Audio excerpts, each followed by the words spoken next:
کہ عمران خان صاحب کے متعلق لوگوں کی مختلف رائے ہیں. جی جی. کچھ لوگوں نے بہت زیادہ پسند کرتے ہیں اور کچھ لوگوں نے بالکل ہی پسند نہیں کرتے. یعنی میں آپ کو پرسنلی بتاؤں, میں یہ ایکسپیکٹ نہیں کر رہا تھا کہ ان میں اتنی دلیری ہے کہ وہ گورنمنٹ سے نکالے جانے کے بعد وہ پاکستان میں رہیں گے. مجھے تھا کہ وہ کسی طریقے سے بیٹوں کو ملنے کے بہانے یہاں سے نکلیں گے, جس طرح نواز شریف صاحب اپنا بچا کے تو باہر بیٹھے ہوئے ہیں. مجھے 100 سال تک امید نہیں تھی کہ کبھی پاکستانی عوام کو یہ پتہ چلے گا کہ پاکستان میں ٹرو ڈیموکریسی کیوں نہیں آتی, پاکستان کیوں نہیں ترقی کر رہا. اس کے پیچھے ریزن کیا ہے وہ خان صاحب نے رٹوا دیا ہر بندے کو. یہ عمل ٹھیک ہے کیا جو بھی خان صاحب کر رہے ہیں؟ بالکل غلط ہے. اچھا. خان صاحب سے خود پوچھیں کہ کیا آئین اور قانون کے تحت یہ غلط ہے یہ صحیح ہے, وہ خود بھی کہیں گے کہ یہ ضرور کہیں گے میرے پر کیسز غلط ہے. مجھے علی بھائی یہ بتائیں کہ جو اس وقت موجودہ ملکی سیاسی صورتحال ہے اس پہ آپ کا نقطۂ نظر کیا ہے؟ عمران خان اس وقت بہت زیادہ زیر بحث رہتے ہیں, کچھ لوگ بہت زیادہ انہیں پسند کرتے ہیں اور کچھ لوگوں نے بالکل ہی پسند نہیں کرتے. آپ کا شمار کن لوگوں میں ہوتا ہے؟ میں درمیان میں ہوں جی. مجھے بعض چیزوں میں عمران خان صاحب نہیں, نیوٹرل نہیں ہوں, نیوٹرل نہیں ہوں. کیونکہ آپ نے ایک ویڈیو میں کوئی دھمکی دی تھی کہ میں مسنگ پرسنز میں شامل کروا دوں گا. نہیں وہ اس طرح نہیں تھا. اب دیکھیں نا آپ بات کو کہاں سے کہاں لے جاتے ہیں. اب ادھر چلے جائیں گے تو اس طرف پھر بات چلی جائے گی. نیوٹرل سے مجھے وہ ذرا نہیں ایک بات پہ رہے تاکہ پھر وہ جب آپ سوال اسپیسیفک کریں گے جواب اسپیسیفک. جب آپ میں ایک ذمہ دار پلیٹ فارم پہ بیٹھا ہوں نا, مجھے تو کوئی اتنا سا چھیڑے گا تو میں اسے کہوں گا پھر رک جائے ادھر, میں تجھے گھر پہنچا کے آؤں گا. ہاں تو سوال آپ دوبارہ سے ریپیٹ کریں. چلے میں آپ سے پوچھتا ہوں کہ عمران خان صاحب کے متعلق لوگوں کی مختلف رائے ہیں. جی جی. کچھ لوگوں نے بہت زیادہ پسند کرتے ہیں اور کچھ لوگوں نے بالکل ہی پسند نہیں کرتے. میرے خیال ہے جو ان سے ادھی محبت کر رہے ہیں نا, آدھی محبت, ہاں جی اندھی محبت, وہ بھی بالکل شیطان کے ہتے چڑھے ہوئے. اچھا.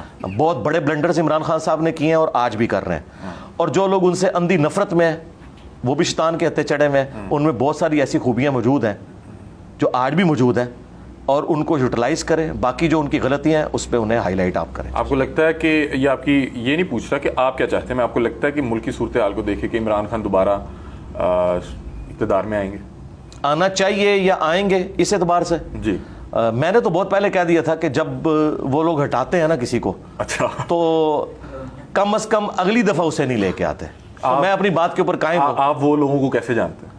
میں ان لوگوں کو ان کے ٹریک ریکارڈ کی وجہ سے جانتا ہوں. اچھا. آپ پتہ باجوہ صاحب نے عمران خان صاحب کو کہا تھا کہ آپ کا تو گورنمنٹ میں آنے کا پہلا تجربہ ہے نا, اور ہمارا گورنمنٹ ہٹانے کا 70 سال کا تجربہ ہے. تو ان کے 70 سالہ جو تجربے سے میں نے سیکھا ہے نا, وہ اگلی ٹرم میں اس کو نہیں لے کے آتے. یعنی انہوں نے بے نظیر کو ہٹایا نا تو نواز شریف کو لے کے آئے, پھر نواز شریف کو جب ہٹایا, حالانکہ نواز شریف صاحب بھی اس وقت اسی طرح پاپولر تھے, لیکن انہوں نے بے نظیر کو ہی لے کے آئے, اور پھر جب بے نظیر کو ہٹایا پھر نواز شریف کو لے کے. مطلب کہ یہ پاپولیرٹی کام نہیں آئی؟ نہیں کوئی پاپولرٹی کام نہیں ہے. اور پھر دوسرا سیدھی سی بات ہے, عمران خان صاحب سے کچھ مسئلے اتنے مس ہینڈل ہوئے ہیں, اچھا, جو ان کے کول اور فیل کے تضاد کو بالکل پبلک کے سامنے لے آئے ہیں. ان کی جو وہ ایک سمجھ لیں صادق اور امین والی بات تھی نا, جو لوگ سمجھے ہوئے تھے, تو اس میں سے تو کافی ساری چیزیں وہ لوز کر چکے. یہ آپ کون سی توشہ خانہ کی بات کر رہے ہیں؟ جی ظاہر ہے وہ خود مان رہے ہیں. توشہ خانہ تو ان ساروں نے لیا نا. نہیں یہ تو بات نہیں ہے نا, پھر وہی بات ہے جب سارے چور ہیں تو تم بھی چور ہو. اچھا, تم کیوں ولی اللہ بنے ہوئے ہو؟ یہ بات ہے کہ دیکھو, جب آپ یہ ایک منٹ بات سنیں, جب آپ یہ کلیم کرتے ہو کہ میں اس سسٹم سے نکلوں, یہ اسی طریقے سے کہ میں یہ بات کروں کہ میں چندہ بک نہیں لے رہا, کل کو نظر آ جائے کہ میں نے کروڑوں کا چندہ لیا ہے اور میں کہوں کہ جی یہ تو فلاں مولوی نے لیا, تو آپ مجھے کہیں گے ماما تو عزت اسی گل دی ویل کی سی نکلی, تو جھوٹیا تو پوری عزت اس گل اتنے کمائی سی کہ تو ایک کام نہیں کر رہا, تو یہی کام کیتا ہے. یہ آپ کہیں گے, یہ آپ کا رائٹ ہوگا. خان صاحب نے جو مورل گراؤنڈز کھڑی کی تھی نا معذرت کے ساتھ, وہ اس سے دھڑم سے نیچے گر گئے. مطلب کہ خان صاحب کا موازنہ ان کے موازنہ تو ہمیں کرنا ہی نہیں ہے. پتہ کیوں نہیں موازنہ اس لیے نہیں کرنا, موازنہ تو کرنا ہی نہیں ہے. خان صاحب نے کلیم کیا تھا کہ میں اس پلانٹ ارتھ پہ ایک فرشتہ ہوں, مجھ سے پہلے کوئی ایماندار لیڈر نہیں آیا. یہ ان کے کلیمز تھے. ہم ان کو نواز شریف اور بے نظیر سے کمپیئر کر کے نہیں کریں گے, ان کو ایبسولوٹلی ان میں دیکھیں گے اور اس میں وہ فیل ہے. سیدھی سی بات. انہوں نے اپنے سٹینڈرڈ جی بالکل اپنے معیار کے تحت وہ بالکل ایک ناکام انسان ہے. اور کیا لگتا ہے کہ کول اور جو بالکل کول اور فیل میں تضاد ہے ان کے, تو پھر بھی کیوں لوگ ابھی بھی پسند کر رہے ہیں؟ یہ دیکھیں لوگوں کی پسند. آپ ایک ٹیچر ہیں, یہ تو لوگوں سے, میں ٹیچر کے اعتبار سے میں بھی ان کی کئی چیزوں کو پسند کرتا ہوں. مثلا ان کا جو, یعنی میں آپ کو پرسنلی بتاؤں, میں یہ ایکسپیکٹ نہیں کر رہا تھا کہ ان میں اتنی دلیری ہے کہ وہ گورنمنٹ سے نکالے جانے کے بعد وہ پاکستان میں رہیں گے. مجھے تھا کہ وہ کسی طریقے سے بیٹوں کو ملنے کے بہانے یہاں سے نکلیں گے, جس طرح نواز شریف صاحب اپنا بچا کے تو باہر بیٹھے ہوئے ہیں, ٹھیک ہے, عدالتوں کو فیس نہیں کر رہے.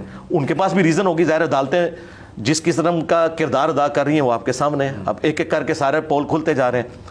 جو اسٹیبلشمنٹ نے کیا وہ بھی کھل چکا. تو مجھے یہ تھا کہ عمران خان صاحب بھی چلے جائیں گے, تو اس اعتبار سے میں ان کی دلیری کو سلام کرتا ہوں کہ انہوں نے یہاں رکے. اچھا, سامنا کر رہے ہیں, سامنا کیا. اچھا, اس کے بعد انہوں نے اسٹیبلشمنٹ کا جو نیگیٹو رول ہے پاکستان کی پولیٹکس میں, انہوں نے ہر بندے تک اس کو پہنچا دیا جو شاید مجھے 100 سال تک امید نہیں تھی کہ کبھی پاکستانی عوام کو یہ پتہ چلے گا کہ پاکستان میں ٹرو ڈیموکریسی کیوں نہیں آتی, پاکستان کیوں نہیں ترقی کر رہا, اس کے پیچھے ریزن کیا ہے, وہ خان صاحب نے رٹوا دیا ہر بندے کو. اچھا, یہ ان کا بہت بڑا کریڈٹ ہے.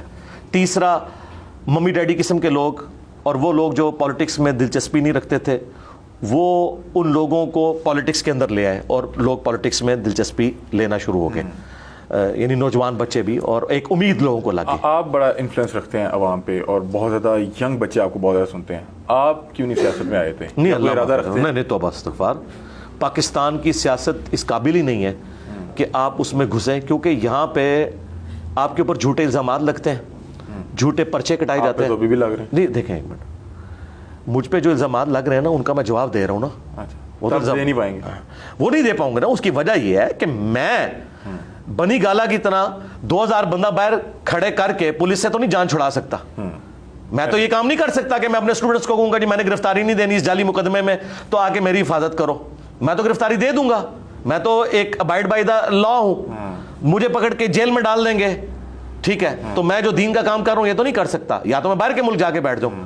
میں اس طرح کے کام نہیں کر سکتا جو خان صاحب کر رہے ہیں. یہ عمل ٹھیک ہے کیا جو بھی خان صاحب کر رہے ہیں؟ بالکل غلط ہے. اچھا. خان صاحب سے خود پوچھیں کہ کیا آئین اور قانون کے تحت یہ غلط ہے, یہ صحیح ہے, وہ خود بھی کہیں گے کہ یہ ضرور کہیں گے میرے پر کیسز غلط ہے.